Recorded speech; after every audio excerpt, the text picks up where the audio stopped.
Saya mahasiswa dari IAIN Dato Karama Palu, NIM 1951-50142, jurusan Perbankan Syariah, Fakultas Ekonomi dan Bisnis Islam, semester 3. Baiklah, puji syukur kita panjatkan kehadirat Allah Subhanahu wa Ta'ala, yang mana kita diberi kesehatan, kesempatan sehingga kita bisa menghirup udara saat ini. Tak lupa pula kita haturkan salawat serta salam kepada Nabi kita Muhammad SAW yang telah menuntun kita dari jalan kegelapan menuju jalan yang terang benderang seperti saat ini. Baiklah, di sini saya akan sedikit menjelaskan materi tentang etika dan bisnis Islam. Di sini saya menjelaskan 5 materi. Itu yang pertama tentang etika bisnis Islam, tanggung jawab sosial. Yang kedua, etika bisnis Islam dalam lingkungan masyarakat. Yang ketiga, etika bisnis Islam implementasi masyarakat Islam. Yang keempat, etika bisnis Islam persaingan bisnis. Yang kelima, etika bisnis Islam transaksi dan alat komunikasi modern. Kegiatan seseorang atau sekelompok orang dalam mencari keuntungan atau profil dengan menggunakan etika Islam yang tujuan utamanya mencari ridho Allah Subhanahu wa Ta'ala. Dengan demikian, Islam mempermisikan bisnis sebagai usaha manusia untuk mencari ridho Allah Subhanahu wa Ta'ala. Etika bisnis Islam adalah perilaku yang terkait dengan nilai-nilai keimanan dan ketauhidan. Jika setiap perilaku orang terlibat dalam sebuah kegiatan dilandasi dengan nilai tauhid, maka diharapkan perilakunya adalah terkendali dan tidak terjadi perilaku korupsi, kolusi dan nepotisme. Dengan menerapkan prinsip Diko dan Ikhwan. Prinsip etika bisnis Islam yang harus dipegang dan diterapkan oleh prinsip kesatuan, prinsip keadilan, prinsip kehendak bebas, prinsip tanggung jawab, dan prinsip kejujuran. Tanggung jawab sosial adalah mampu suatu kepedulian organisasi bisnis untuk bertindak dengan cara mereka sendiri dalam melayani kepentingan organisasi dan kepentingan publik eksternal. Perusahaan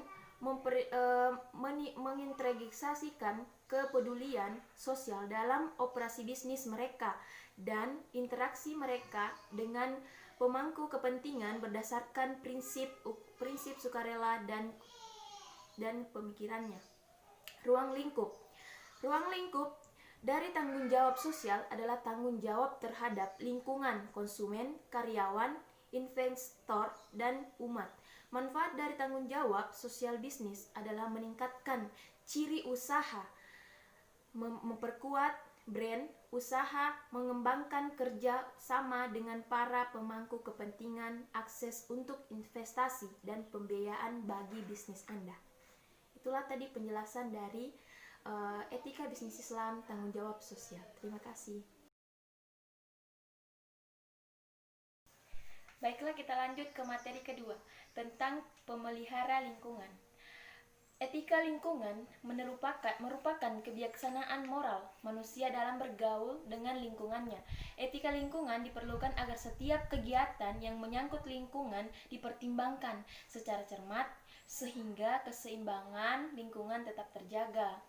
Manusia adalah bagian dari lingkungan yang tidak bisa dipisahkan, maka diperlukan menjaga, menyayangi, dan melestarikan lingkungan karena lingkungan ini diciptakan tidak hanya untuk manusia saja, tetapi seluruh komponen alam di dunia ini. Etika lingkungan disebut juga ekologi. Etika ekologi dibedakan menjadi etika ekologi dangkal dan etika ekologi Islam. Etika ekologi dangkal adalah pendekatan terhadap lingkungan yang menekankan bahwa lingkungan sebagai sarana untuk keuntungan manusia. Sedangkan etika ekologi adalah pendekatan terhadap lingkungan yang melihat pentingnya pemahaman lingkungannya sebagai keseluruhan kehidupan. Teori lingkungan diantaranya adalah antropetisme, biotrisme, ekotisme, seonetrisme, dan hak asasi alam. Prinsip-prinsip lingkungan adalah sikap hormat terhadap alam, tanggung jawab, solidaritas, kasih sayang, dan kepedulian, tidak merugikan alam secara tidak perlu, hidup sederhana dan selaras dengan alam, kemudian demokrasi dengan integrasi moral. Dasar etika dalam mewujudkan kesadaran masyarakat meliputi di dasar pendekatan ekologis atau pendekatan humanisme dan dasar pendekatan teologis. Penerapan etika lingkungan hidup ini meliputi lingkungan keluarga, lingkungan sekolah, dan lingkungan masyarakat.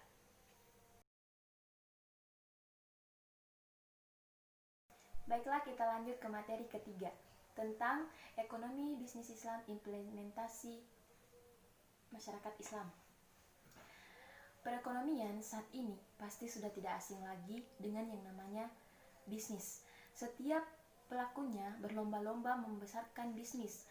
Mereka bahkan hingga mancanegara. Dalam berbisnis sudah pasti terdapat antara aturan dan norma-norma yang berlaku. Untuk itulah ada sebuah kata yang menyebutkan bahwa setiap pelaku bisnis harus mempunyai etika bisnis, merupakan cara untuk melakukan kegiatan bisnis yang mencakup seluruh aspek yang berkaitan dengan individu, perusahaan, dan juga masyarakat. Etika dalam Islam merupakan buah dari keimanan, keislaman, dan ketakwaan yang didasarkan pada keyakinan yang kuat pada kebenaran Allah Subhanahu wa Ta'ala. Islam merupakan sumber nilai dari etika dalam segala aspek kehidupan manusia yang menyeluruh, termasuk dalam wacana bisnis. Bisnis yang Islam harus lahir untuk kepentingan beribadah kepada Allah Subhanahu wa Ta'ala dengan akan memenuhi aturan ilahi. Islam memudahkan bisnis dalam operasionalnya, terbagi menjadi dua area, yaitu pertama, yaitu prinsip-prinsip dasar yang telah ditetapkan oleh Al-Quran dan Sunnah, dan konsep ini tidak akan berubah sampai kapanpun. Sedangkan yang kedua, pada area perkembangan ilmu pengetahuan.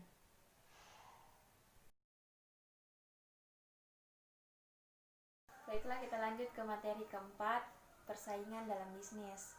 Bisnis merupakan bagian dari muamalah. Hal tersebut dikarenakan bisnis tidak terlepas dari hukum-hukum yang juga mengatur muamalah. Oleh karena itu, adanya persaingan bebas yang mengalahkan segala cara dalam berbisnis merupakan praktik yang harus dihilangkan karena bertentangan dengan prinsip-prinsip muamalah dalam Islam.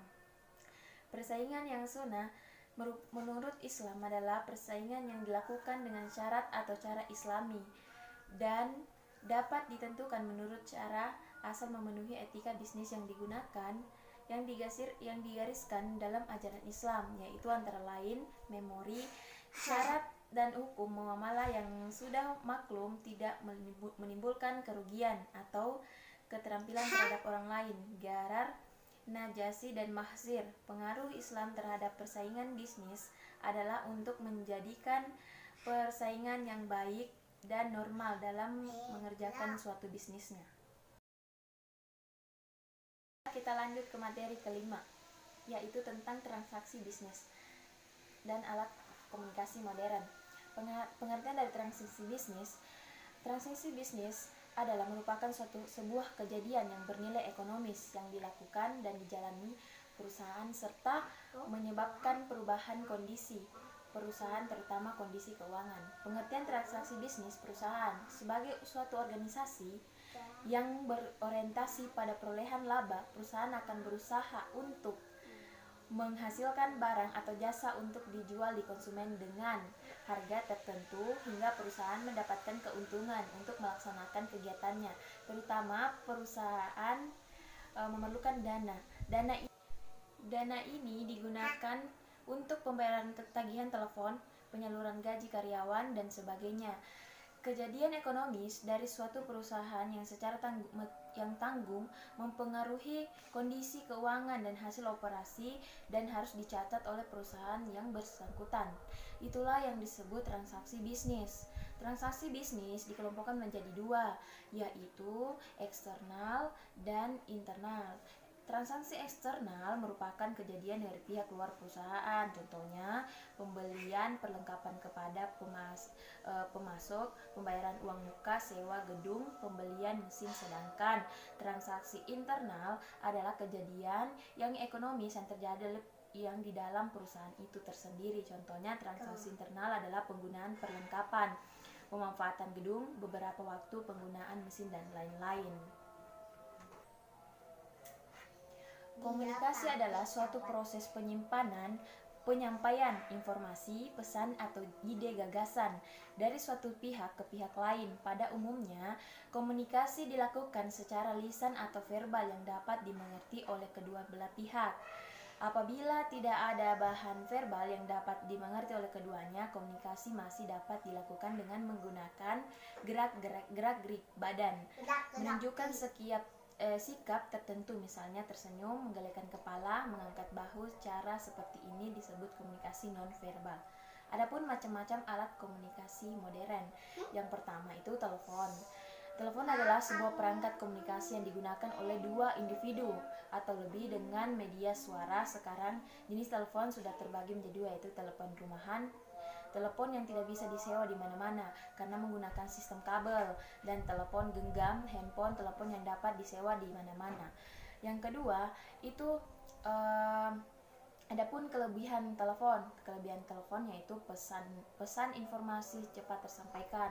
Kedua, penelpon dapat dikenal atau bisa dipastikan melalui suara atau penelpon. Yang ketiga, nomor penelpon dapat dirahasiakan. Terus tidak dapat ditinjau atau didengar kembali atau sulit dibuktikan karena kebenarannya. Biaya yang mahal, sulit dilakukan di waktu atau tempat tertentu seperti saat rapat, saat di perpustakaan, ibadah, dan lain-lain. Itu tadi macam-macam alat komunikasi modern. Baiklah, mungkin sampai itu saja penjelasan dari saya dari kelima materi tersebut. Semoga apa yang saya sampaikan bisa bermanfaat bagi semuanya. Saya akhiri, wassalamualaikum warahmatullahi wabarakatuh.